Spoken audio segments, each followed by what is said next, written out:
All right.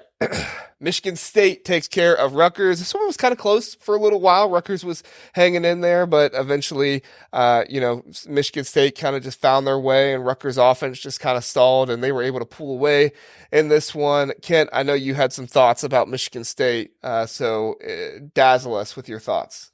Yeah, I actually had a little surprise for you guys. I didn't tell you, but I actually got credentials for this game. I was there at the Breslin Center, yeah. And I had my notebook with me, and I took notes on everything important that I thought happened in this game. So I just wanted to share that with you guys. I know I said I didn't want this one to go long, but I'll go as quickly as I can. So first thing I noticed is that Michigan State came out for warmups, and Steven Izzo just had a little pep in his step, like immediately right there at warmups. Pre-game, he just looked like he was focused, ready to go. We're at the 18:02 mark in the first half. This is all in the first half. Right after whispering something to an assistant coach, the ball got knocked out of bounds, and Steven stands up and puts his hands on his head and says, "Oh," because he thought it was like a bad call. And then at the 16:39 mark, Andre Hyatt hits a three for Rutgers, and Steven has no reaction. It just showed how focused he was, his belief in his teammates on defensive end. The 15:56 mark, there was a foul called on Jaden Akins, and once again, Steven stands up, throws his hands in the air.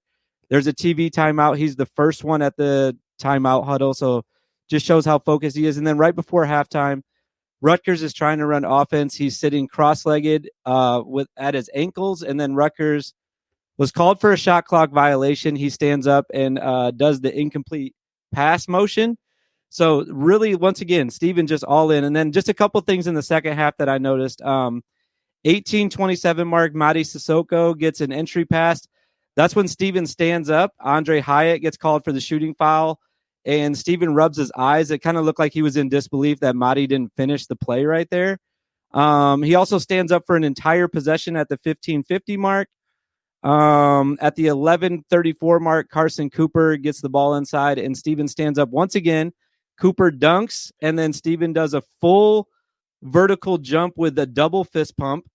And then the second to last one, I'm almost done. Jackson Kohler gets a finish at the 6:42 mark, a hook shot at the right block. Steven stands up and does the rock the baby celebration.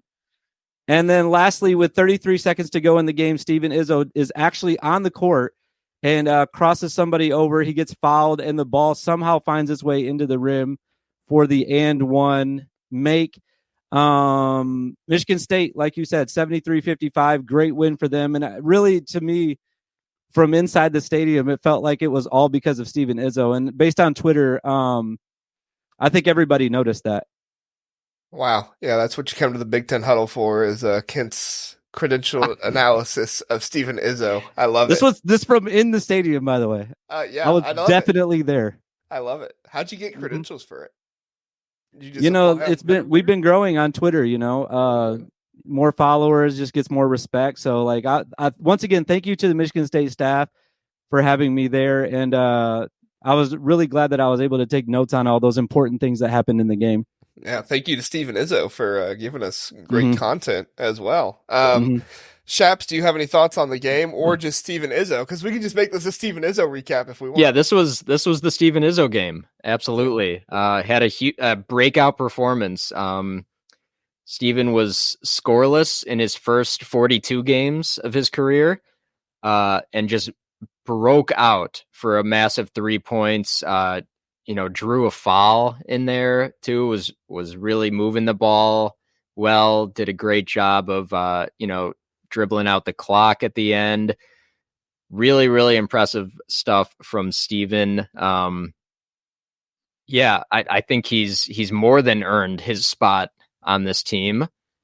There's really no reason otherwise why he would be on the team. Clearly it's because of his talent.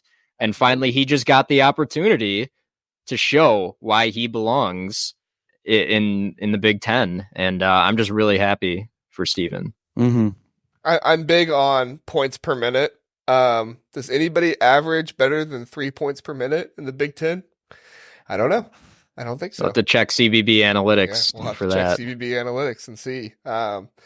No, I think Michigan State, this is a good bounce back game for them. Obviously Stephen Izzo gave great energy to the team to make that happen. So, Tom Izzo can thank his son for that one. I guess this is more of a fashion analysis, but I don't like the bright green, tops that all the coaches wear. I'm okay with when Chris Holtman wears like the salmon suit jacket and stuff like that, because it's like, men wear pink and that's tough or whatever. But I think it's worse to wear bright neon green rather than pink. I don't know. Am I alone in that one? You guys feel the same? No, I feel the same. You're right. You're right for sure. Okay. They've been trying to make the neon green a thing for like 10 years, I feel like. Yeah. And it's, it's Izzo's even worn like the elf thing with like the white things coming out. It's not been my favorite. That's my Michigan State analysis. My Rutgers analysis is, oh my gosh, this offense. Listen, Rutgers, really good defense. I know Cliff Amorie, he got hurt for a little bit and he was in foul trouble. So, obviously that's going to impact how much he plays. He only played 20 minutes in this game, but, oh my gosh.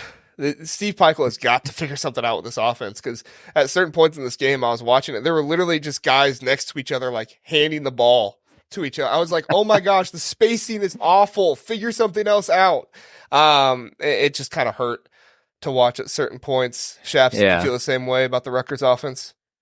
Yeah, it's rough to watch them this year. I think Peichel, or Pickle, as we call him on the Java men, just can't wait to get to next year when he's got like 10 5-star players coming in, I believe. It might be 11. I think he signed another one today.